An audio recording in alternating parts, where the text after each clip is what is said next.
Hello friends, this is Alok Mishra. Welcome to on my platform Teaching Junction. Firstly, congratulations to all the aspirants those qualified in KVS, PRT, TGT and librarian post.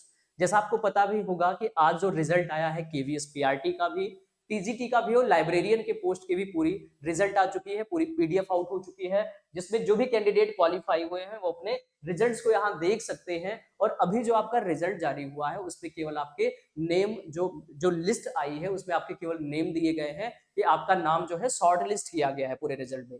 इसके बाद का जो process है वो process क्या है, उसमें फिर बाद में डॉक्यूमेंट वेरिफिकेशंस होंगे, फिर आपको केंद्रीय विद्यालय केवीज को अलॉट किया जाएगा कि आपका केवी जो है वो कहाँ पे मिलेगा आपको, तो अलॉटमेंट उसके बाद होगी आपके डॉक्यूमेंट वेरिफिकेशन के बाद। कई सारे ऐसे केवीएस के कैंडिडेट हैं जिनको एक मैसेज भी आया था जो अभी 30 आपका जो 30 नवंबर है इस डेट को जो है गवर्नमेंट जो भारत के प्रधानमंत्री नरेंद्र मोदी जी हैं वो सभी को रोजगार मेले के तहत सभी को जो है नियुक्ति पत्र डिस्ट्रीब्यूशन करने वाले हैं। कुछ सिलेक्टेड कैंडिडेट को सिलेक्ट किया गया है, कुछ कैंडिडेट को जिनको केवीएस के जो है नियुक्ति पत्र दी जाएगी वहां उनको अपॉइंटमेंट लेटर भी दिया जाएगा। और सबसे पहले इसका डॉक्यूमेंट वेरिफिकेशन होगा और उसके बाद फिर आपकी जो है फाइनल केंद्रीय विद्यालय अलॉट किए जाएंगे कि आप कौन कौन से केंद्रीय विद्यालय में आपकी रिक्रूटमेंट हो रही है।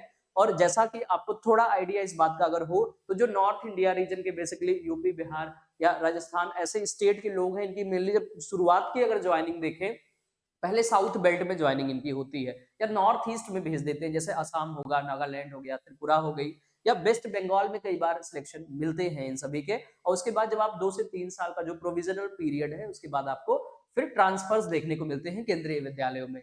तो आप सभी को एक बार फिर से कॉन्ग्रेचुलेशन जो शॉर्ट लिस्टेड कैंडिडेट है।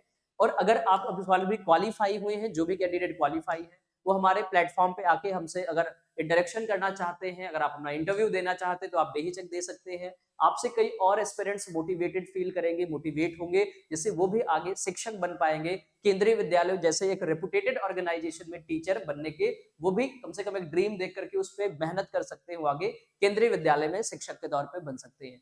तो आप सभी को अगेन कॉन्ग्रेचुलेशन। और चलिए ऐसे ही सारे अपडेट्स के लिए केंद्रीय विद्यालय में सिलेक्शन के क्या प्रोसीजर है, तैयारी कैसे आप करेंगे, और ऐसे कैंडिडेट जिनको जो शॉर्टलिस्ट नहीं हो पाए हैं उन्हें बिल्कुल घबराने की जरूरत है नहीं। आगे आपकी तैयारी जो आपकी जो इंतजार कर रहा है, डीएसएसबी में जो वैकेंसी आएगी, दिल्ली में जो दिल्ली का selection subordinate selection commission board है जिसमें पीआरटी टीचर की वैकेंसी आपको जल्द ही देखने को मिलेगी। उम्मीद है 2023 के लास्ट दिसंबर में आपको इसके नोटिफिकेशन देखने को मिल जाएंगे। तो अपनी आप तैयारी जारी रखिए, प्रिपरेशन कंटिन्यू रखिए और होपफुली आप दिल्ली में सिलेक्टेड होंगे। भाई आज अगर आपकी ज्वाइनिंग नहीं हो रही है, आप शॉर्ट लिस्ट नहीं हो पाए, तो कल के दिन आप दिल्ली में सिलेक्शन लेंगे और दिल्ली में जॉब करने का काफी लोगों का एक ड्रीम होता है। तो बिल्कुल आपको घबराने की जरूरत नहीं है। और कोई किसी एक हार से न राजा बनता है, ना कोई एक जीत से, मतलब कोई एक जीत से राजा नहीं बनता, कोई एक हार से फकीर भी नहीं बनता। कुछ ऐसी कहानियां कही गई हैं। तो कोई एक जीत, कोई हार आपके जीवन को डिसाइड नहीं कर सकती कि आप क्या करेंगे।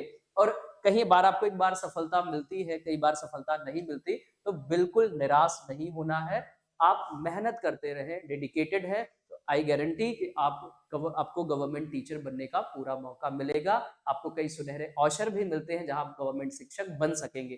तो चलिए फ्रेंड्स, इन्हीं बातों से हम आज के सेशन को ऑफ करेंगे और हम अगले फिर सेशन में आपकी प्रिपरेशन के साथ मिलते हैं।